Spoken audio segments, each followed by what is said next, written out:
Status woman.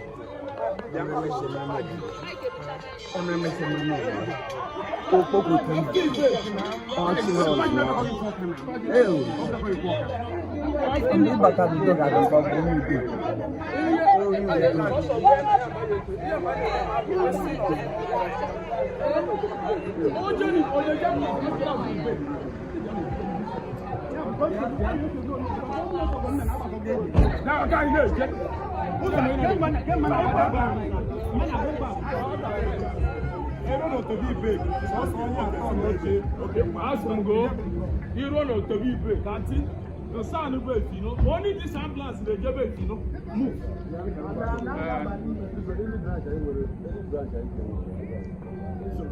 They go.